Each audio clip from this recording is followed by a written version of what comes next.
আমরা কিন্তু বোকা পুরুষ মানুষ, আমরা যারা আছে আমরা কিন্তু আসলে বোকা জাতি, জানেন।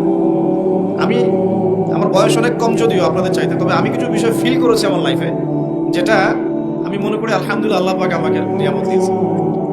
যেমন আমি ফিল করেছি আমার লাইফে যে মানুষের আল্লাহ ছাড়া আপন বলতে কেউ নাই, এটা আমি ফিল করেছি। আল্লাহ পাক ছাড়া একজন মানুষের সত্তাগত আপন, আপনার সত্তা আত্মাগত আপন বলতে আসলে কেউ নেই। যারা আছে আমাদের আশপাশে সবাই সবার স্বার্থে থাকে, সবাই সবার প্রয়োজনে থাকে। প্রয়োজন শেষ হলে আপনাকে চিনবেও না অনেকে। আপনি আমি যখন ইন্তেকাল করবো এমন হবে 40 দিন পর কেউ আমাদের কবর জিয়ারত করবে কিনা সন্দেহ আছে। এগুলো বাস্তবতা।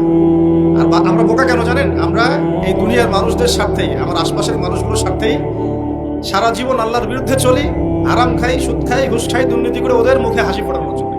যেই মানুষগুলো আমাকেই চিনবে না পরকালে, দুনিয়াতেই মারা গেলে আমাকে চিনবে না, তো সেই মানুষগুলোর জন্য আমি আল্লাহর বিরুদ্ধে চলে যাই। আমরা বোকা না? আর দেখবেন যেসব পুরুষের সৎ থাকতে চায় তারা শেষ বয়সে খুব একা হয়ে পড়ে।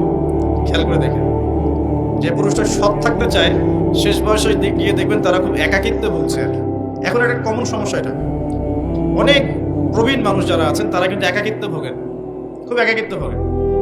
স্ত্রী দেখছে না, সন্তান খোঁজ খবর নিচ্ছে না, বন্ধু বান্ধবরা নাই, বৃদ্ধাশ্রমে গিয়ে পড়ে আছে। পরিবারগুলোতে এখন পুরুষ নির্যাতন বেরোচ্ছে আর কি। হ্যাঁ, কথা একটু ভিতর থেকে বোঝার চেষ্টা করবেন। হ্যাঁ, নারী নির্যাতন তো আছেই, আমরা জানি। এমন দুশ্চরিত্রের লম্পট অনেক পুরুষ আছে সমাজে, যৌতুকের জন্য মেয়েদেরকে চাপ দেয়, স্ত্রীদেরকে চাপ দেয়, তাই না?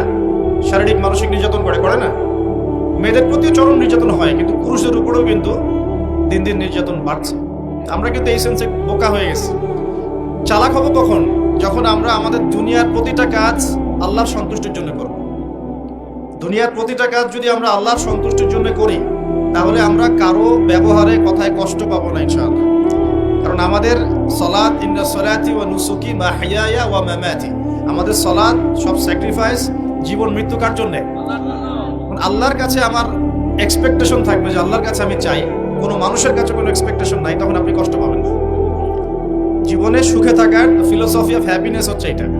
জীবনে সুখে থাকার, সুখী হওয়ার, এই দুনিয়ার জীবনে সুখী হওয়ার ফিলোসফি হচ্ছে যে আল্লাহ ছাড়া কারোর কাছে আশা করেন, এবং আল্লাহ ছাড়া অন্য কারোর জন্য কোনো কিছু করতে চান, আল্লাহকে সন্তুষ্ট করার জন্য করতে চান। ইনশাআল্লাহ আল্লাহ পাক আপনাকে সবকিছুই দিবে ইনশাআল্লাহ।